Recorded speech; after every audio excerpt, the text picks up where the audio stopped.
예수는 그리스도시다라고 우리는 고백합니다. 그리스도가 무슨 의미라고 말씀드렸죠? 기름 부음 받은 자라고 말씀드렸습니다. 여러분, 그 기름 부음 받은 자들의 그 직책들 세 가지가 있다고 말씀드렸습니다. 기억하십니까? 먼저 선지자가 있고요, 제사장이 두 번째고요, 또 왕이 그 세 번째입니다. 이렇게 선지자, 제사장, 이 왕은 하나님께 직접 기름 부음 받고 선택을 받아야 할 수 있는 직책입니다. 이스라엘 신정 국가에서 하는 이야기죠.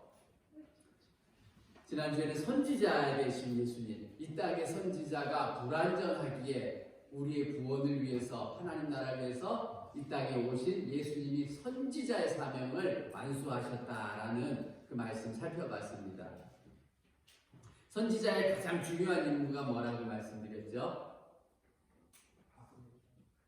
하나님의 선지자는 예언자하고 동일한 그 의미라고 말씀을 드렸죠. 그런데 그 예언자가 무당처럼 미래를 말하는 것이 아니라 맡길 예자, 예금할 때 그 예자라서 하나님이 우리에게 맡겨놓으시고 맡으라고 하신 그 말씀을 그대로 전하는 사람, 즉 대언자라 대변자가 더 어울린다고 이렇게 말씀을 드렸습니다.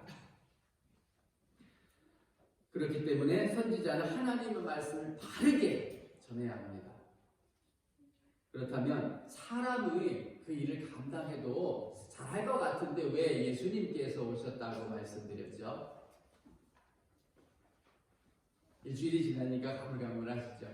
가장 중요한 일, 우리 인생, 하나님의 형상으로 만드신 우리 인생의 죽음과 영원한 생명이 천국에 관한 일이기 때문에, 가장 중요한 일이기 때문에 예수님께서 직접 말씀하러 오셨다고 말씀드렸습니다. 그 예로 미국에 전쟁이 일어났을 때 군인들은 그 사망 소식을 전할 때 우편이나 통신을 이용하지 않고 직접 예를 갖추고 찾아와서 전한다고 또 예를 드렸습니다. 두 번째로 예수님이 이 땅에 선지자의 사명을 가지고 오셨어야 하는 이유는 예수님이 가장 그 하나님 나라와 하나님의 뜻을 잘 아시기 때문입니다. 사람은 아무리 하나님이 설명해 주셔도 살지 않아 봤고 하나님의 마음을 헤아릴 수 없기 때문에 한계가 너무 뚜렷합니다. 그런데 예수님께서는 하나님과 본체시기 때문에 하나님과 똑같은 마음을 가지고 계시고 하나님과 함께 하늘나라에서 오셨기 때문에 그 하나님 나라가 어떤 곳인지를 가장 잘 설명해 주실 수 있습니다. 그것을 인간의 몸을 입고 오셔서 인간의 수준으로 제일 잘 설명해 주신 것이 성경 복음서에 나오는 하나님 나라의 비유입니다. 절대로 사람은 그런 비유를 알아낼 수도 없고 설명할 수도 없습니다. 왜? 하나님 나라를 갔다 온 사람이 없기 때문입니다. 오늘은 그 예수님께서 맡으셨던 그 그리스도의 직책, 기름 부음 받은 자의 직책 두 번째 제사장 직분에 대해서 설명을 드리겠습니다. 웨스트민스터 신앙고백 그 질문 25번째입니다. 우리 은서 없으면 하나 이렇게 남은 거 있으면 갖다 주세요. 매일 예배 시간에 이게 읽어야 돼서 필요합니다. 25번째 질문 우리 한번 같이 읽어보겠습니다. 그리스도가 제사장의 직무를 어떻게 수행하십니까? 그리스도가 이 땅에서 제사장 직무를 어떻게 수행하시냐, 어떤 모습으로 수행하시냐라고 묻고 있는데요. 그 답변 한번 살펴보겠습니다. 그리스도가 제사장의 직무를 수행하심은 하나님의 공의를 만족시키고 우리를 하나님과 화해시키기 위하여 단번에 자신을 희생의 제물로 바치신 일과 우리를 위하여 계속 중재하심으로 하십니다. 꼭 답변은 이렇게 복잡하고 깁니다. 뭔가 명확하게 떨어져야 되는데 오늘 이야기가 많이 있습니다. 공의를 만족시키고 하나님과 화해시키시는 일, 그런데 그 모든 게 단번에 이루신 일, 그리고 그것으로 끝난 게 아니라 지금도 여전히 계속해서 제사장의 직무를 하고 계신다. 이것을 말씀해 주는 겁니다. 좀 쉽게 설명하면 좋은데, 그래서 제가 가능한 한 쉽게 설명을 해드리겠습니다. 자동차 운전 다들 거의 하시니까 접촉사고 내보신 적 있으실 겁니다. 성향에 따라 다르지만 접촉사고 나면 보통 어떻습니까? 내려서 상황을 이렇게 살펴보고 일단 내 차는 얼마나 찌그러졌나, 내가 특별하게 더 잘못하지 않은 느낌을 알죠. 그러면은 이제 내 차부터 봅니다. 내가 먼저 잘못해서 남의 차부터 보죠. 아무튼 내려서 슬슬 살펴보다가 상대방과 이런저런 이야기합니다. 뭐 하시다 사고 나셨습니까? 어디서 오시는 길입니까? 하다가 나는 내가 잘했다는 것을 말을 해야 되는데 그게 잘 서로 관철되지 않으면 어떻게 됩니까? 그렇죠. 목소리가 커지고 언성이 높아지고 심지어는 싸우기까지 합니다. 그런데 가만히 생각해 보면 그렇게 나와서 살피고 서로 이야기하고 언성까지 높이는 일 소용 있는 일입니까? 소용없는, 아무 소용없습니다. 왜냐하면 쓸데없는 일이잖아요. 우리가 다 알듯이 블랙박스라는 게 있어서 다 찍어놨고요. 주변에 CCTV가 다 있기 때문에 어떤 상황에서 어디서부터 진입해서 왔는지 CCTV를 통해서 평균 속도, 그 시간을 따져서 몇 킬로로 왔는지도 알 수 있습니다.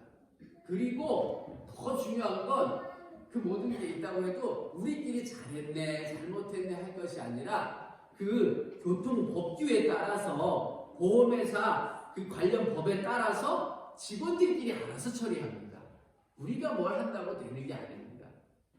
그래서 우리가 전혀 나서서 싸울 이유도 없습니다. 이렇듯 우리가 이 땅에서 원죄, 물려받은 그 원죄, 유전죄를 따라서 계속해서 그것이 발현되어 열매를 맺습니다. 자범죄라고 합니다. 그렇게 우리 안에서 나타나는 죄악들에 대해서 우리가 변명하고 우리끼리 토론하고 왈가왈부 한다고 해서 아무것도 바뀌는 게 없습니다. 하나님 앞에서 그게 아무것도 바뀌지 않습니다. 다만 그 모든 죄라는 것, 하나님의 입장에서 하나님이 세워놓으시는 그 법 안에서 하나님이 해결하실 일입니다. 그리고 그 법 안에서 값을 치러야 됩니다. 그렇기 때문에 우리끼리 이건 죄네 아니네, 이거는 용서받을 일이네 아니네 라고 왈가왈부할 필요도 없고 따질 이유도 없습니다. 하나님 나라를 살아가는 하나님의 백성, 하나님의 법칙을 따릅니다. 그리고 하나님 나라의 통치 안에 들어오지 않은 사람들도 이 모든 세상이 하나님 것이기 때문에 결국은 하나님의 법 안에서 그 심판을 받을 것입니다. 그렇기 때문에 우리 죄에 대해서 하나님께 대변해주고 또 하나님의 법칙에 따라서 우리가 하나님께 나아갈 수 있는 길을 제시해주고 열어주는 사람이 바로 제사장의 직무입니다. 구약시대에 있던 그 제사장 직무를 한번 살펴보겠는데요. 제사장은 사람을 대표합니다. 하나님 입장에서 사람을 대표하는 사람입니다. 그리고 하나님께 그 사람들의 이러한 사정을 알려드리고 그 하나님 앞에 용서받게 하는, 어떻게 보면 중간 역할을 하는 사람들입니다. 지난주에 말씀드린 선지자는 누구 편에 있습니까? 하나님 편에서 하나님의 마음을 알고 세상 사람들을 향하여서 선포하는 사람이라면, 제사장은 사람들의 대표가 되어서 사람들을 변호하고 이해하고 그 마음을 하나님께 올려드리는 사람입니다. 그렇기 때문에 더 쉽게 말씀드리면 선지자는 죄는 이것이다, 너는 이런 죄가 있다라고 말해주는 검사의 역할을 하는 것이고, 제사장은 우리를 변호해주는, 도우는 변호사의 역할을 하는 겁니다. 그래서 성경을 통해서 한번 정확히 확인해 보겠는데요. 히브리서 5장 1절 말씀 빨리 찾으실 수 있는 분들은 찾아주시기 바랍니다. 히브리서 5장 1절 말씀입니다. 대제사장마다 사람 가운데서 택한 자이므로 하나님께 속한 일을 사람을 위하여 예물과 속지 않은 제사를 드리게 하나니 라고 말씀합니다. 대제사장, 사람이 뽑는 것도 아니고 하나님을 위해이기 때문에 하나님께서 택하십니다. 그런데 그 사람들이 하는 일이 하나님께 속한 일, 하나님 나라의 법칙들을 적용하는데 사람을 위하여 예물을 드리고 속죄하는 제사를 드린다, 이렇게 말씀합니다. 변호사의 일단 맞죠? 네. 그 대사장에 대해서 한번 또 살펴보겠는데요. 대제사장, 그 제사장 직분은 꼭 하나님이 택하셔야 합니다. 하나님의 나라의 법을 전하기 위해서 하나님이 택하셔야 합니다. 이것은 무슨 법칙이 있는 것이 아니라 하나님 주권입니다. 그리고 존재의 이유는 사람들을 위해 있습니다. 하나님께서 택한 하나님의 백성들을 위해 존재하게 하시기 위해서 하나님께서 친히 택하십니다. 근데 구약의 제사장은 혈통이 있습니다. 아무나 똑똑하고 믿음 좋고 또 착하다고 할 수 있는 게 아닙니다. 오직 하나님이 택해놓으신 길, 레위 지파 중에서도 아론의 후손들에게만 허락됩니다. 그 위대한 선지자였던 모세도 제사장의 역할을 감당할 수 없습니다. 선지자의 역할만 감당합니다.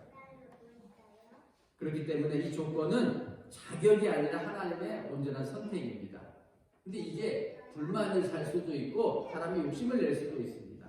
민수기 16장 사건을 보면 같은 레위 지파에 속해 있던 고핫 자손의 그 고핫의 손자인 고라의 가족, 고라라는 사람 이름이 있는데 그 가족 무리들이 반역을 일으킨 적이 있습니다. 하나님 앞에 굉장히 큰 반역이었는데요. 어느 날 사람들 지휘관 250명을 모았습니다.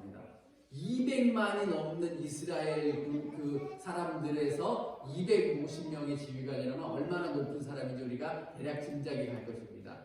힘께나 쓰고 말빨 좀 있고 뭐 지금으로 따지면 뭐라고 말해야 될까요? 200만 되는 사람들이 대표 250명이면 아무튼 뛰어난 사람들, 영향력 있는 사람들을 데리고 와서 모세 앞에 이렇게 말합니다. 너희들이 다 해먹을 거냐? 너희들만 하나님 앞에 쓰임받냐? 우리도 하나님이 만나주셨고 우리 안에도 성령님이 계신다. 우리도 일을 나눠줘라. 우리도 해야겠다라고 말씀합니다. 그 일이 뭐냐 하면 하나님께서 모세에게 이렇게 알려주시고 말씀하시는데 16장 10절 말씀을 보면 너희도 하나님 앞에 구별된 레위 지파로 살아가지 않느냐? 하나님 섬기고 하나님 성전에서 그렇게 쓰임받지 않느냐? 왜 그렇게 욕심을 부리냐? 이게 좋은 게 아니다. 너희가 왜 제사장 직분까지 구하느냐라고 분명하게 말씀합니다. 그들이 요구했던 거는 나도 제사장 하겠다. 너네만 제사장 하지 말고 너 아론, 너가 그렇게 잘났냐? 너만 제사장 하지 마라. 우리도 제사장의 기회를 달라. 이렇게 말했습니다. 뭐 사람들끼리 그렇게 생각할 수 있겠죠. 너만 제사장 하냐? 나도 해보려다. 그러나 이건 사람의 생각입니다. 하나님께서 이를 어떻게 해결해 주셨냐면 어마어마하게 무서운 사건 그 일을 통해서 해결하셨습니다. 다시는 이런 어리석은 생각이나 욕심을 부리지 못하도록 그렇게 하나님 하셨는데요. 고라 자손, 그 자손들이 있는 지역 집안끼리 살아가는 장막을 치고서 그 자손과 집안이 살아가는 그 집에 땅이 갈라지게 하시고 그 모든 소유물이 땅속에 파묻히게 하셨습니다. 그 사건을 땅이 입을 열어 사람들과 집과 거기에 모든 속한 것을 삼켰다. 이렇게 성경은 말씀합니다. 하나님 앞에 반역한 것이 되기 때문에 그렇게 하나님께서 본보기를 보이셨습니다. 그리고 나서도 그것으로 될 것이 아니기 때문에 이스라엘 모든 백성에게 다른 지파들에게도 분명히 알게 하시기 위해서 또 하나의 사건을 만드십니다. 이스라엘 12지파 그 200만이 되는 12지파로 나눴으면 12명의 지휘관이 있습니다. 각 지파를 대표하는. 너희들 다 나와라. 그리고 각자 자신의 이름, 그 지파의 우두머리 지휘관이 되는 사람의 이름을 쓴 그 지팡이를 하나씩 가지고 만들어가지고 나와라. 이렇게 말씀하십니다. 그리고 난 다음에 어떻게 말씀하시냐면 내가 택한 지파, 내가 택한 사람의 그 이름이 쓰여져 있는 지팡이는 우미도 없고 이파리가 나오고 꽃이 필 것이다. 이렇게 말씀합니다. 말이 안 되잖아요. 지팡이에서 어떻게 우미도 없고 꽃이 피고 이거 나옵니까? 그렇게 하나님의 언약 증거궤 앞에 놓고서 돌아갔습니다. 그렇게 하룻밤이 지나고 난 다음에 다시 모세를 통해서 하나님께서 부르십니다. 각자 와서 이 상황을 보고 자기 이름이 쓰여진 지팡이를 짚고 가라 라고 하셨는데요. 자기 지팡이는 지팡이죠. 자기 이름 써있는 거. 그런데 아론, 하나님께서 택하신 레위 지파의 아론의 후손의 이름이 적혀 있는 그 지팡이에는 정확하게 우미 돋아 꽃이 피고 살구 열매가 열렸더라라고 말씀합니다. 너희들이 함부로 욕심을 내고 함부로 행할 일이 아니다라고 분명하게 만천하게 보여주시고 이 지팡이를 하나님 언약궤 안에 영원토록 보관하게 하시고 그것이 증거가 되게 하셨습니다. 누구도 내 허락 없이 제사장의 직분을 감당할 수 없다라고 엄중하게 말씀하신 것입니다. 그렇다면 제사장이 하는 일을 살펴보겠습니다. 레위기 9장 22절 말씀을 보면 아론이 백성을 향하여 손을 들어 축복함으로 속죄제와 번제와 화목제를 마치고 내려오리라 라고 말씀합니다. 손을 들어 하나님 앞에서 하나님 쪽에서 백성들을 향해 축복하는 일도 하고요. 속죄제, 번제, 화목제 등 제사를 집례하는 일을 제사장이 하는 것입니다. 그러면 왜 제사를 드려야 할까요? 신났습니다. 빨리 제사는 왜 드려야 할까요? 이것도 하나님께서 허락하신 하나님 법칙입니다. 로마서 6장 23절 보면 죄의 싹은 사망이다라고 분명히 하나님께서 말씀하십니다. 우리가 뭐라고 할 게 아니라 하나님께서 죄는 값을 치르려면 그 값은 죽음으로 치러야 되는 거다 이렇게 말씀하십니다. 그래서 죄에 대해서 그 값을 치르기 위해 제사가 드려집니다. 무슨 말씀입니까? 라고 할 수 있는데요. 죄는 반드시 값을 치러야 없어지지 그냥 없어지지 않습니다. 우리나라에 공소시효라는 것도 있어서 그 죄에 대해서 시간이 지나면 없는 걸로 쳐주던데요. 이런 게 있죠. 살인죄에 대해서는 25년의 공소시효, 무기징역에 해당하는 죄에 대해서는 15년의 공소시효라는 게 있습니다. 그 다음부터 시간이 지나서 그 범인을 잡지 못하고 해결하지 못하면 그 죄는 그냥 덮어버립니다. 근데 죄가 사라졌고 그 사람의 죄성이 없어져서 이게 있는 것은 절대로 아닙니다. 이 공소시효라는 것은 범인이 누군지 아직 못 잡았고 밝혀지지 않았기 때문에 언제까지라도 이 자료를 계속 가지고 있을 수가 없어서 생긴 겁니다. 일단은 이 자료를 가지고 있으려면 이 범인이 어떻게 해서 자연사 할 때까지는 이 범인을 잡아야 하기 때문에 그 기간 동안 자료를 보관하고 그 계획을 추진해야 하기 때문에 범인이 몇 살인지를 일단 몰라서 100년 이상으로 잡습니다.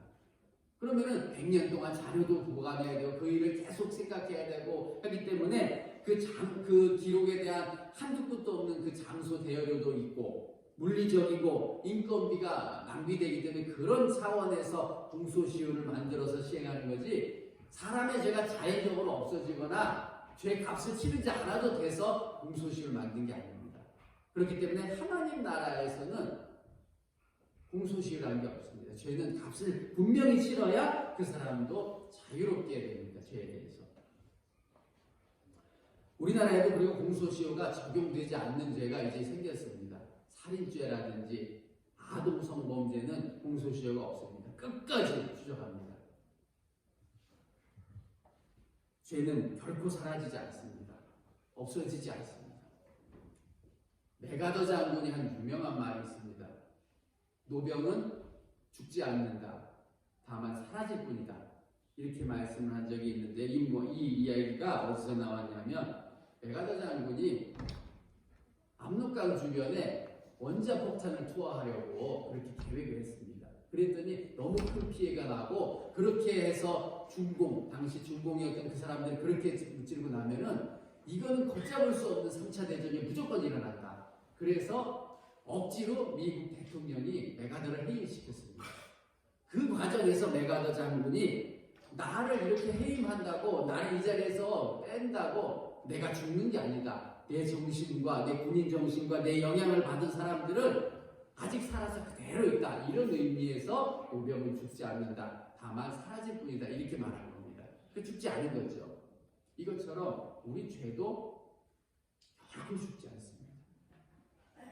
하나님의 자녀인 저와 또 여러분 안에 있는 죄 살펴보면 다들 아실 것입니다. 절대로 시간이 지난다고, 은혜 받았다고, 신앙생활 오래 한다고 죄성이 약해지거나 사라지지 않습니다. 다만 우리가 신앙으로 눌러놓는 겁니다. 이미 지은 죄도 그 값을 우리가 없앨 수도 없습니다. 구약의 그 이스라엘 백성 역시 매일 반복되는 죄, 그 죄 속으로 인해 힘들어하고 하나님께 나가야 되고 하나님께 복도 받아야 되는데 그 죄가 하나님께 걸림돌이 되니까 나갈 수가 없었습니다. 그래서 죄를 해결해야 되기 때문에 그 방법으로 죄의 값을 치르는 것을 제사 제도를 통해서 하나님께서 길을 열어주신 겁니다. 한번 살펴볼 텐데요. 이 제사는 제사장을 통해서만 꼭 드려야 합니다. 그리고 죄를 지은 사람이 그 죄 때문에 하나님 앞에 가릴 걸림돌이 생기고 가로막히면은 제물을 가져옵니다. 송아지를 가져오든지 양을 가져오든지 해서 그 제물의 머리에 자기의 손을 얹고 제사장이 손을 얹어서 기도합니다. 그 의식은 내 죄를 이 짐승에게 옮기겠습니다. 전가시키겠습니다. 이런 의미죠. 그렇게 하고 나서 어떻게 하냐면 그 주인, 직접 가져온 주인이 그 제물을 잡습니다. 잡아서 피를 쏟고 배를 가르고 각을 뜨고 그리고 제사장이 이제 그것을 갖다가 이제 다 넣어버립니다. 끝까지. 그러면 이렇게 하신 이유가 왜 그러실까요? 왜 이런 번거롭고 불편하고 어떻게 보면 끔찍하고 또 더럽기도 한 이 일을 왜 하나님께서 시키실까요? 그 죄가 뭔데? 죄는 죽음이기 때문에 이 일을 통해서 그 주인이 가져온 재물을 가져온 주인이 깨닫는 마음은 나 때문에 이 죄 없는 짐승이 대신 이렇게 죽는 거구나. 내 죄를 전가해서 이 짐승이 피를 다 쏟고 몸이 찢어지고 그렇게 다 태워져서 죽는구나. 그 끔찍한 광경을 보고 나서 죄가 이렇게 끔찍한 거구나. 이 결과가 이렇게 처참하구나. 이거를 비로소 느낄 수 있습니다. 그런데 이 짐승의 제사를 통해서는 우리 죄값을 온전하게 다 없애지 못합니다.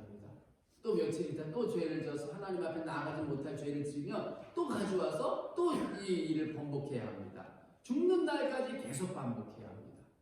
얼마나 힘듭니까? 그 이유는 이 짐승의 목숨의 값어치가 우리보다 훨씬 약하기 때문에 이 짐승은 매일 잡아야 됩니다.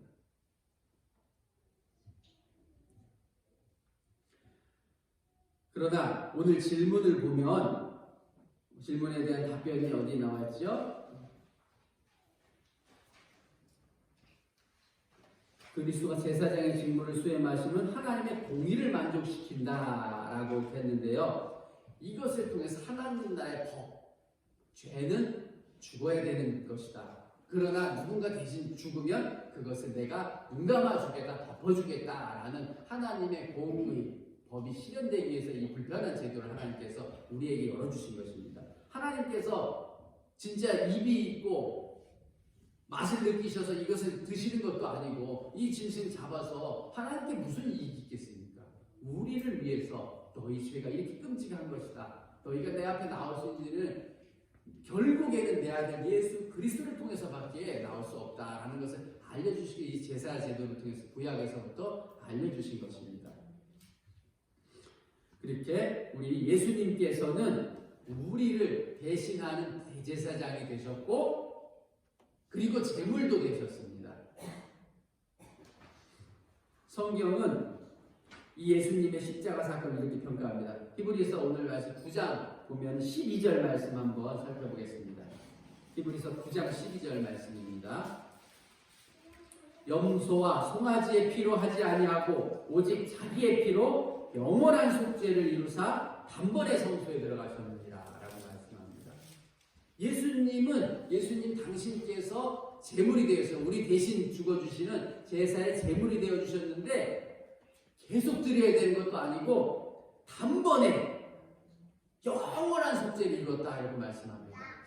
아니 제물은 계속해서 죄를 질 때마다 생각나게 해서 가져와서 또 각을 뜨고 자꾸 피를 쏟고 해야 되는데 왜 예수님께서는 한 번뿐인 그 십자가 사건으로 영원한 죄, 즉 우리가 앞으로 지어서 넘어질 죄까지도 하나님 앞에 그 값을 치르셨다라고 말씀할 수 있을까요?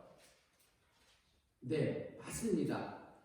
그 재물의 가치가 틀리기 때문입니다. 짐승이 가치는 사람보다 못하기 때문에 날마다 죄가 생각날 때마다 있을 때마다 잡아야 되지만 예수님의 목숨의 값어치는 우리 인생들에 비할 것이 아니라 온 우주보다 크신 창조주의 값어치입니다. 그렇기 때문에 그 목숨은 저뿐만이 아니라 여러분뿐만이 아니라 모든 인류, 그리고 이전에 있던 인류, 이후에 올 인류, 그리고 앞으로 우리가 살면서 지을 죄까지도 다 감당하고도 남을 만큼 큰 가치가 있기 때문입니다.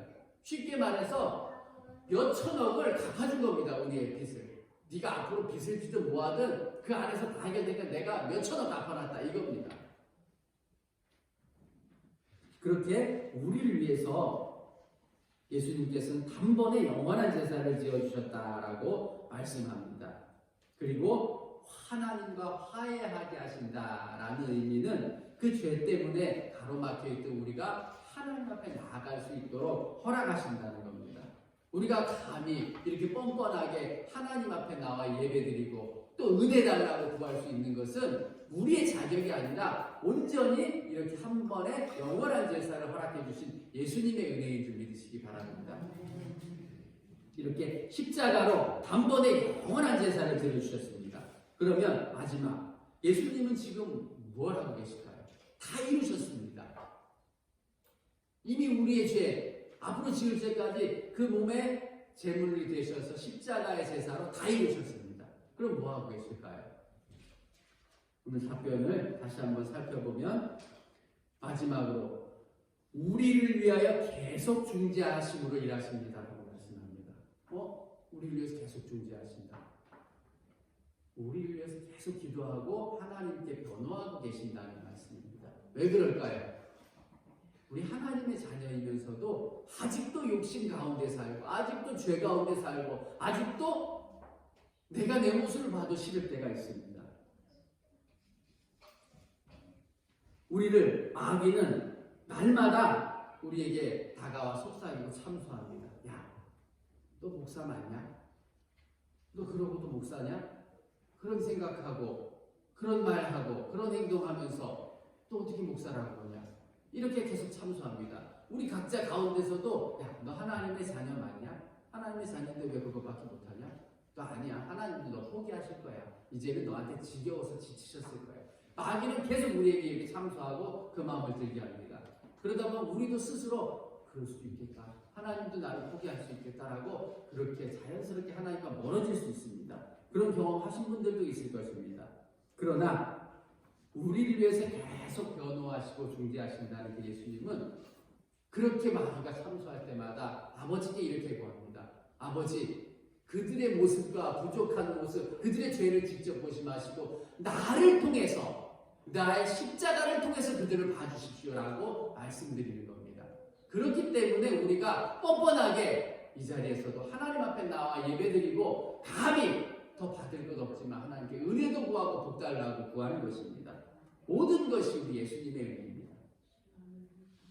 이러한 주님의 사랑도 우리 다 깨닫지 못하고 그저 이렇게 일하시고 지금도 역사하시는 그 예수님을 모르고 우리의 뜻대로 우리 하고 싶은 대로 살아갈 때가 너무도 많습니다. 그냥 의미 없이 살아가도 되지, 나 편한 대로 살아도 되지, 내가 좋은 게 좋은 거지 라고 생각할 때도 많습니다.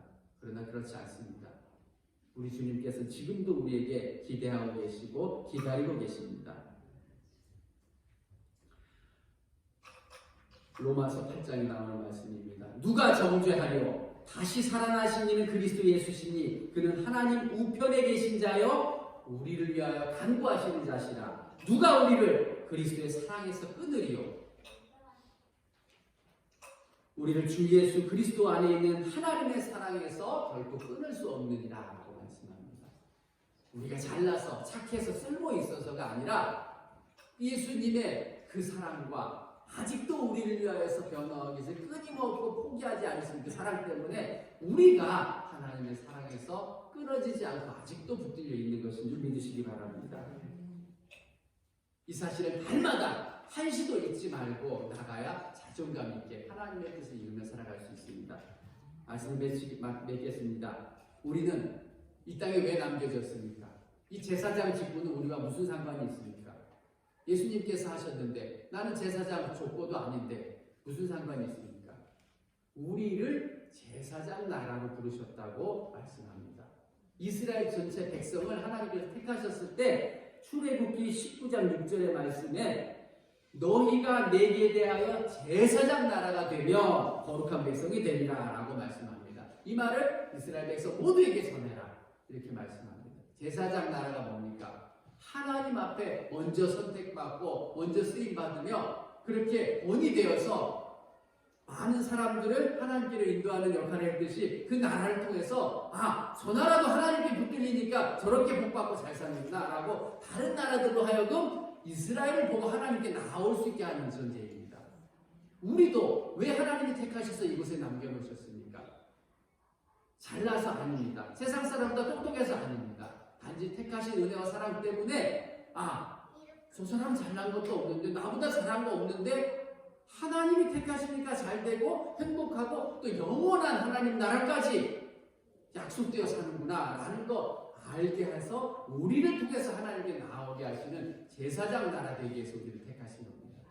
이 사명 기억하시고 날마다 그 깊은 하나님의 사랑 포기하지 않으시는 그 사랑 알면서 하나님의 일을 감당하시기 바랍니다. 이렇게 건강하고 멋진 하나님의 백성으로 하나님 제사장 나라로서 살아가는 제가 되고 또 우리 성도님들이 되시고 우리 라온 성교회가 되기를 주님의 이름으로 축복합니다. 아멘. 기도하겠습니다. 우리 함께 하나님 앞에 간절한 마음으로 감사하며 기도하기 바랍니다. 부족한 우리를 포기하지 않으시고 살아가신 하나님 제사장 나라의 사명 우리 인생을 통해서 잘 감당하게 하옵소서라고 우리 간절한 마음으로 한 1분 정도 기도하겠습니다. 아버지 하나님 부족하지만 아무 자격 없고 쓸데없지만